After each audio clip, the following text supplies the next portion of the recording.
What's going on, guys? Matt Schaeffer back here with another Musaic audiophile build for you. This one is a Hi-Fi 3 Plus and a brand new GT3 Touring. And you Porsche enthusiasts, you purists are really going to love this one due to the simplicity of the install. So let's go ahead and check it out.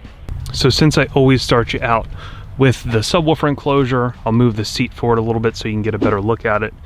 Essentially, this is going to be as modular and organic as it gets. You guys know that this area in the GT3 is just a little carpeted shelf. There are no seats back here. It's just the stripped down version without the little seats that fold up.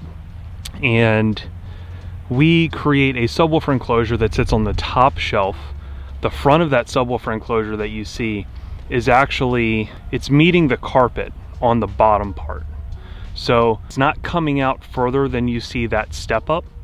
It's just that front panel is resting on that face of that carpet on the down slope of that. In this case, we have two Focal Utopia M 10-inch subwoofers, and both of those are in a sealed enclosure. And then we have this panel in front that is essentially the beauty cover. So it molds in with the sides. It has matching Alcantara suede, so it matches the headliner suede. It actually has matching carbon. So we did a version of this subwoofer enclosure about a year ago, and it was a more basic style. So it didn't have the carbon, it didn't have the grill at the bottom. It had 10-inch JL TW3 subwoofers instead of the Utopias. So this is a little bit more higher end scale.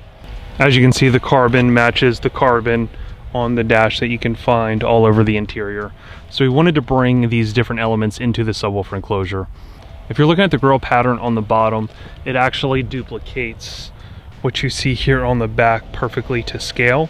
One of the clients asked when he dropped off the car and we were talking about the subwoofer enclosure, he really wanted to incorporate this grille into the enclosure. So I said, I'll see what I can do and see how I can fit it in and make it look appropriate. So that is outlining the bottom part of the inserts there.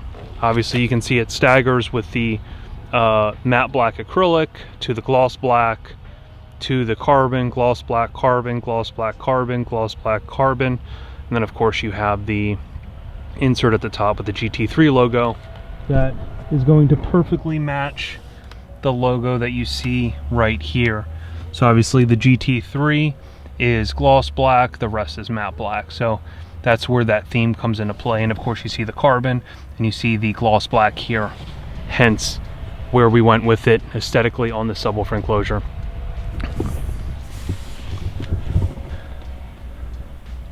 So this is a straight back view of the subwoofer enclosure. Again, it's pretty tiny, right? It just looks big because of how far down it goes, but mind you, like I said, there's a step up there. So it's not actually that deep. If you picture half the subwoofer enclosure in height, that's kind of where the sub enclosure physically starts. So half that subwoofer enclosure is physically just that little part right in front of that step. And then I'll show you how easy this is to pull off.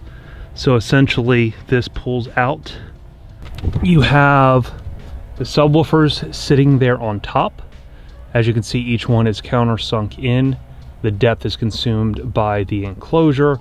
You have magnets on top that have perfect alignment holes here with magnets on the underside of those alignment holes. Of course, we have all our felt strips and our foam padding. That way there's no resonance or shaking when it comes to this panel around the top of this sub panel.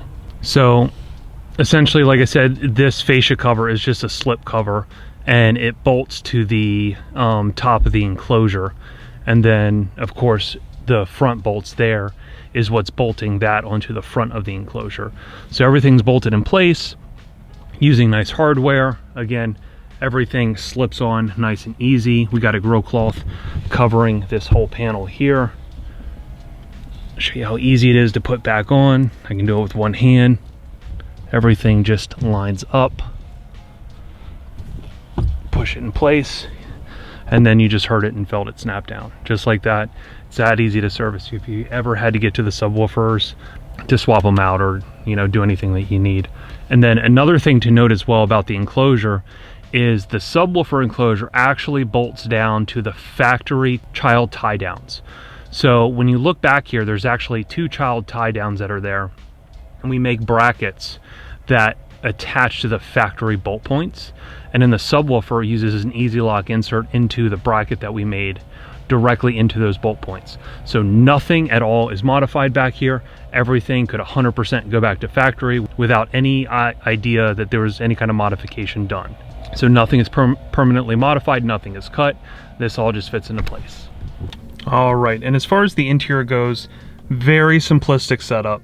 So for the speakers, we actually did the P60 Focal Porsche kit. This is a Utopia-based kit that is tooled specifically to fit in these cars. So I can overlay some pictures behind the door panel here of how the speakers attach, but they're tooled for the factory. So it's a complete plug-and-play option. You can unbolt the factory speakers, bolt these in, and you don't have to modify anything. You don't have to make any brackets, no adapters. Everything fits back up to the door panel exactly like the factory speakers did. The tweeters up top. The factory one comes out. The new tweeter is obviously smaller than the general Utopia tweeter because it is tooled for this car, and this car has tiny tweeters up front. So essentially you have a tweeter that pops back in directly with this factory grill here. So all of these factory speakers get swapped out. You can do a 1-for-1 of an upgrade with a simple DSP amp and utilize the factory subwoofer. There's a very small factory subwoofer that sits behind this glove box. And obviously you can run these speakers down lower than you would in this system where we have physical subwoofers, but the system still sounds excellent. It is as close to a OEM upgrade that still respects everything as possible. Because again, not one thing in this car has been modified for the install. Everything is exactly as it is from the factory. It just has much better equipment. In the floorboard here, and I can overlay some pictures of this setup, but essentially we have a Helix V12 DSP amplifier that amplifies the front 3-way speakers active, and then it amplifies the rear set of speakers active, so the rear 2-way active, and then it runs our factory sub. We have this tied in because the big obstacle with these cars always comes down to mid bass in these doors. I don't know how many times we work on these cars and we see like one door is OEM and the other door has been modified by Porsche or some other aftermarket company to sound treat parts of the door to stop things from rattling. The rattling and the resonance that these door panels can create are kind of out of control. So we tried it both ways. We tuned the speakers without the factory sub, then we tuned it with the factory sub in line with everything. And by doing that, we were able to take some relief out of the door panels and get a lot of that mid-bass presence up front to be a little bit more powerful without having the problem with the resonance in the doors. This system we have the front 3-ways, the mid-bass in the door, the mid-range right above it, factory location, no pillar in this case. So again, we kept everything factory. And then we have the tweeter on the dash.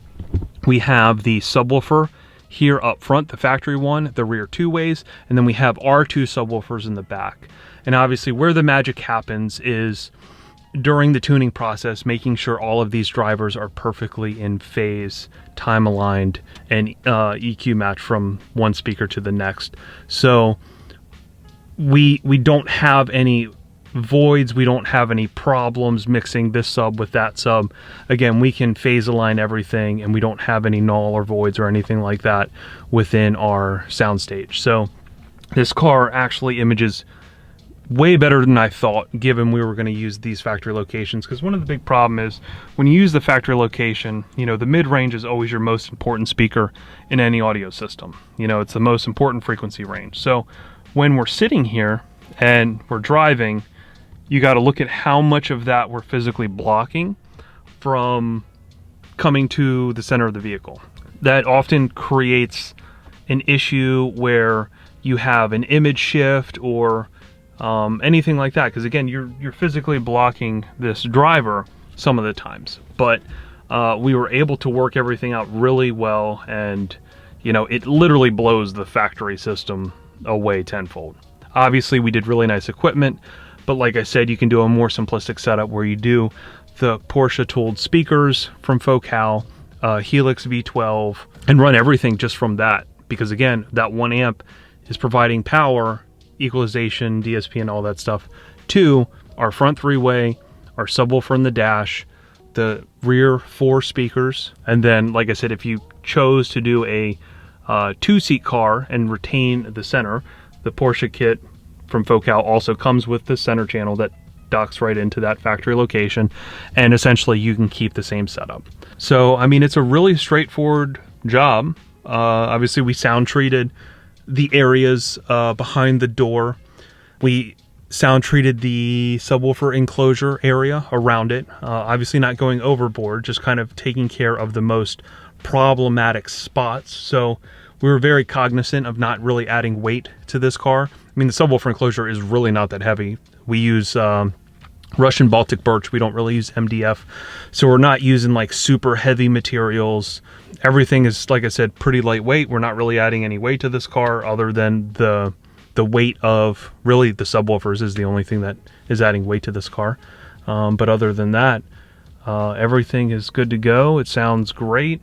You still have your factory functionality.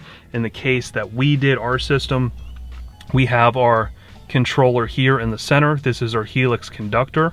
In the more simplistic setup, you would just use your radio as normal. You don't need this. You only need this if you have additional presets.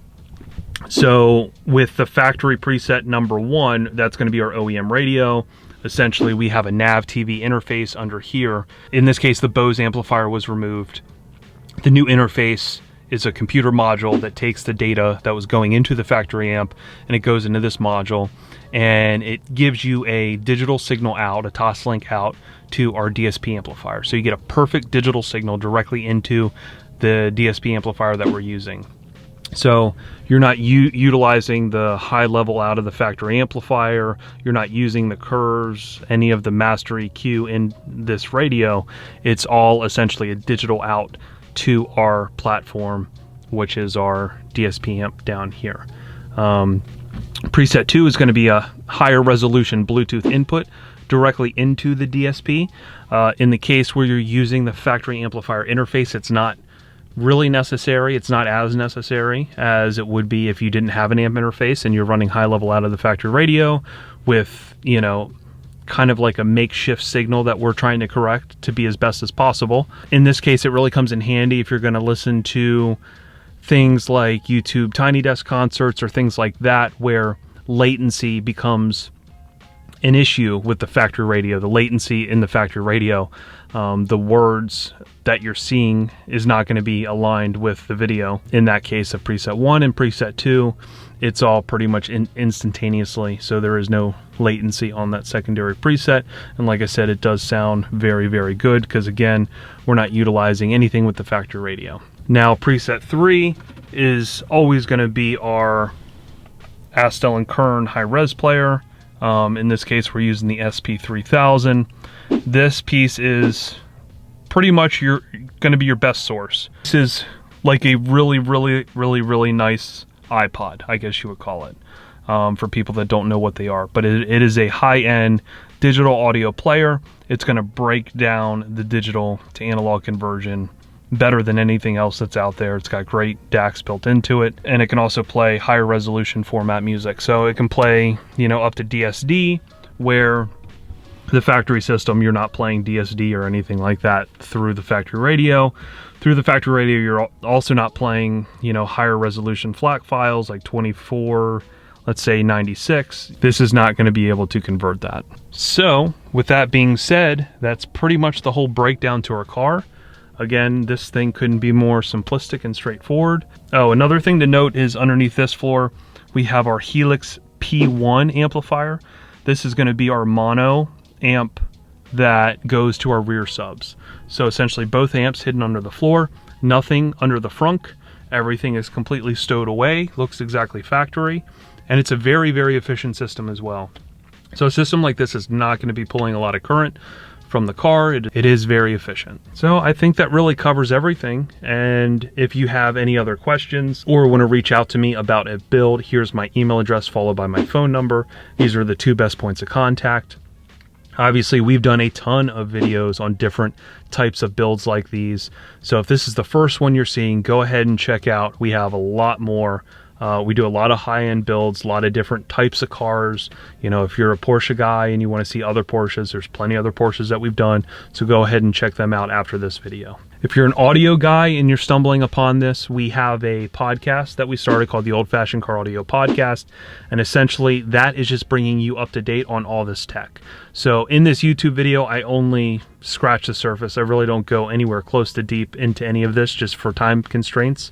If you're interested in how to make a modern car sound good in 2023, go ahead and check out the podcast. We break everything down. And we also have a lot of good guests on to talk about themselves, their history in car audio, where they're working now, and what products they're developing. Obviously, check out our website. Our website is a master link to all of these builds. So you can search by collection, you can search by Porsche, you can search by anything to find each one of these builds that we've done. And each build has the full picture build log. So you can see all the behind the scenes pictures. You can see the entire write-up of the job, as well as the YouTube videos that attach to each job. So go ahead and check that out.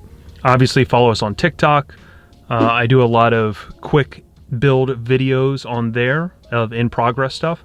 Obviously, check us out on Instagram. Here's our 3 handles below. And like always, guys, I appreciate the follow. I appreciate the support and the comments. And I'll see you on the next one.